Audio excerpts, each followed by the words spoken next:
தொடர்ந்து நம்மளுடைய வீடியோஸ்லாம் பார்த்துட்டு இருப்பீங்க நம்புறேன்.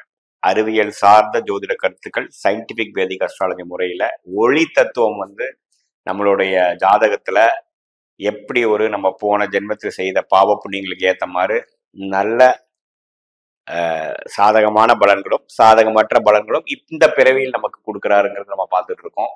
அந்த அடிப்படையில இந்த வீடியோல நம்ம என்ன பார்க்க போறோம் அப்படின்னா, 2024 டிசம்பர் மாதம் சிம்ம ராசிக்காரர்களுக்கு என்ன பலன் இருக்கு, கோச்சார முறையில எந்த ஒரு தாக்கத்தை கொடுக்க போகுது அப்படிங்கறது நாம பார்க்க போறோம். அதுக்கு முன்னாடி ஃபர்ஸ்ட் டைம் நம்மளோட சேனலுக்கு வரவங்க மறக்காம சப்ஸ்கிரைப் பண்ணுங்க. ஸோ தட் உங்களுக்கு நம்மளுடைய வீடியோஸ் எல்லாமே தொடர்ந்து உங்களுக்கு கிடைச்சு நீங்க அதனால பலன் அடையலாம்.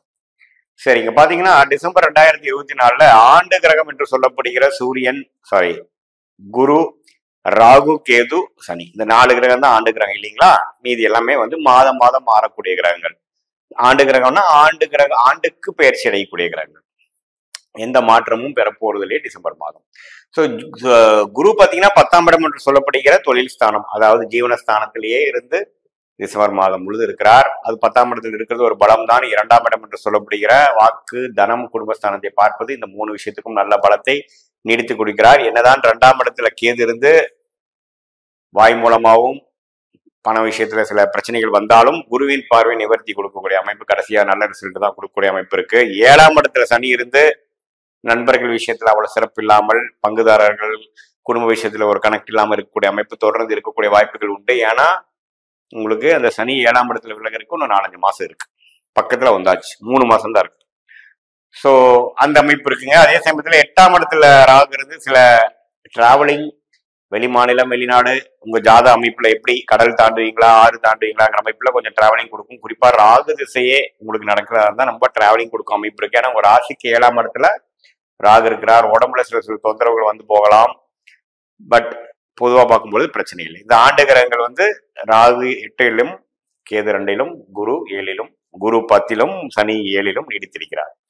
சோ இப்போ மாத கிரகம் என்று சொல்லப்படுகிற குறிப்பாக ராசி அதிபதியாகிய சூரியன் பாத்தீங்கன்னா 4ஆம் இடத்துல டிசம்பர் 16ஆம் தேதி வரைக்கும் டிசம்பர் 16க்கு மேல பாத்தீங்கன்னா 5ஆம் இடம் என்று சொல்லப்படுகிற குருவோட வீட்டுக்கு தனுசு மாறுறது அருமையான விஷயம்.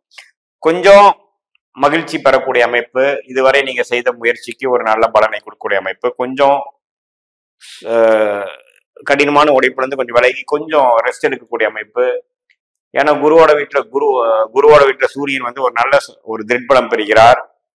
அதே சமயத்துல சுக்கிரனே பாத்தீங்கன்னா 3ஆம் தேதியே மாதத்தின் ஸ்டார்டிங்லயே பாத்தீங்கன்னா மாறுறது, 5ஆம் இடத்துக்கு மாறுறது குழந்தைகள் விஷயமாகவும், காதல், நமக்கு பிடிச்ச விஷயத்துல ஈடுபடுறது, விளையாடு விஷயங்கள் பிடிச்சா விளையாட்டுல சேர்றது, உங்களுக்கு என்ன ஹாபியா இருக்குமோ அதுல எல்லாம் கொஞ்சம் டைம் ஸ்பெண்ட் பண்ணி கொஞ்சம் இன்பமாகவும் கொஞ்சம் பிடித்ததாகவும் பேஷனேட்டாகவும் வாழக்கூடிய அமைப்பு ராசி அதிபதி மற்றும் சுக்கிரன் 5ஆம் இடத்துக்கு வர்றது ஒரு நல்ல ஒரு மாற்றத்தையும் ஒரு இன்பமான ஒரு விஷயத்தையும் கொடுக்கக்கூடிய அமைப்பு கண்டிப்பாக உண்டு. உங்களோட லெஷரை நீங்க என்ஜாய் பண்ணக்கூடிய அமைப்பு இருக்கு. மாணவர்கள் பாத்தீங்கன்னா கொஞ்சம் பிடிச்சு எல்லாமே செய்யக்கூடிய அமைப்புகள் இருக்கு. புதன் குருவின் பார்வையில 4ஆம் இடத்துல இருந்து 10ஆம் இடத்துக்கு குரு பார்ப்பது படிப்பு விஷயத்துல, டெக்னிக்கல் விஷயத்துல, கத்துக்கிற விஷயத்துல எல்லாத்துக்குமே நல்ல விஷயம். டாக்குமெண்டேஷன் பண்றவங்க, இ-காமர்ஸ், ஃபேஸ்புக்கு, சோசியல் மீடியா, சாஃப்ட்வேர், ஐடி துறை எல்லாத்துல இருக்கிறவங்களுக்கு நல்ல மேன்மை கிடைக்கக்கூடிய ஒரு மாதமாக டிசம்பர் மாதம் இருக்கு. ஏன்னா புதன் நீடித்து குருவின் பார்வையில் இருக்கிறார். எந்த ஒரு பயிற்சியும் பெற போறது இல்லை மாதம் முழுவதும். ஸோ இதெல்லாம் ரொம்ப பாசிட்டிவான விஷயம். 12ஆம் இடத்திலேயே செவ்வாய் இருப்பதும் பாத்தீங்கன்னா தப்பில்லை. ராஜயோகாதிபதி செவ்வாய் 12ஆம் இடத்துல நீச்சமா இருக்கிறது அவ்வளவு ஒன்றும் தவறு இல்லை. கொஞ்சம் வெளி மாநிலம், வெளிநாடுங்கிற ஒரு டிராவலிங் கொடுக்கும். குறிப்பா செவ்வாய் தசை நடக்கிறப்ப கொஞ்சம் டிராவலிங் கொடுக்கக்கூடிய அமைப்புகள் இருக்கு. கொஞ்சம் செலவுகள் செய்யும் பொழுது கொஞ்சம் வேகமாக சில விஷயங்கள், அதாவது பிளான் இல்லாமல் செய்யக்கூடிய செலவுகள் வரக்கூடிய அமைப்புகள் உண்டு.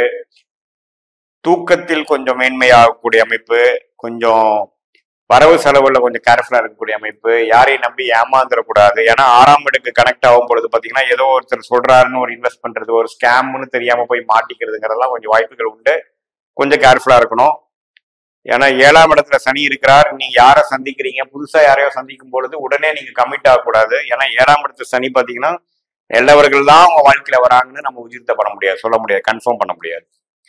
ஸோ அந்த அமைப்பு இருக்கிறதுனால செவ்வாயின் பார்வையும் 7ஆம் இடத்துக்கு பெறுவதனால, 8ஆம் பார்வையாக பெறுவதனால உங்களுடைய பங்குதாரர்கள், கொலீக்ஸ், கஸ்டமர்ஸ், கிளையண்ட்ஸ், நண்பர்கள் குடும்பத்தினர் எல்லாத்துலேயுமே கொஞ்சம் கேர்ஃபுல்லாக இருக்கணும். யாரையும் நம்பி சொல்லிடக்கூடாது. அவங்க எப்போ வந்து மாறுவாங்கிறது நமக்கு தெரியாது. ஸோ அந்த விஷயத்துல கொஞ்சம் கேர்ஃபுல்லாக இருக்கக்கூடிய அமைப்பு வந்து செவ்வாய் 12ஆம் இடத்துல இருக்கிறது கொடுக்குது. ஸோ மற்றபடியில் பார்த்தீங்கன்னா எல்லா விஷயங்களும் கொஞ்சம் அனுகூலமாக இருக்கிறது. ராசி அதிபதியை 5ஆம் இடத்துக்கு மாறுவது நல்ல விஷயம். குரு 10ஆம் இடத்துல இருக்கிறார். எல்லாமே நல்ல அமைப்பு இருக்குது. கொஞ்சம் உற்சாகமா செயல்படக்கூடிய அமைப்புகள் உண்டு. காதல் விஷயங்கள், குழந்தைகள் விஷயங்கள், உங்களுக்கு பிடித்த விஷயங்கள், படிப்பு, கிரியேட்டிவிட்டி, இதுவரை செய்ய முடியாம நீங்க போஸ்ட்போன் பண்ணிட்டு இருந்த விஷயங்களா கொஞ்சம் எடுத்து செய்யக்கூடிய அமைப்பு, வர வேண்டிய பணம் கொஞ்சம் வரக்கூடிய அமைப்பு, எல்லாமே கொஞ்சம் சாதகமான அமைப்புகள் கொடுக்கக்கூடிய அமைப்பு சிம்மராசிக்காரர்களுக்கு கண்டிப்பாக உண்டு.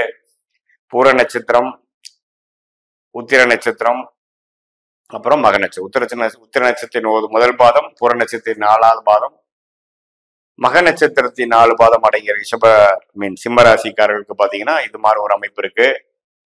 ஸோ இது பொதுவான பலன்களை தவிர இது வந்து உங்களுடைய ஜென்ம ஜாதகத்துல தசாபுக்தியில் எப்படி போய் கொண்டிருக்கிறது, தசநாதன் புக்திநாதன் எப்படி போய் கொண்டிருக்கிறார், அது கோச்சாரத்துல நான் சொன்ன அந்த பலன்களோட எப்படி நம்ம வந்து சேர்த்து பார்க்க வேண்டும்.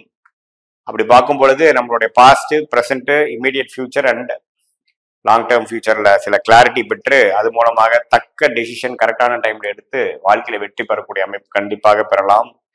மீண்டும் மற்றொரு காணொலியில் சந்திப்போம். நன்றி, வணக்கம்.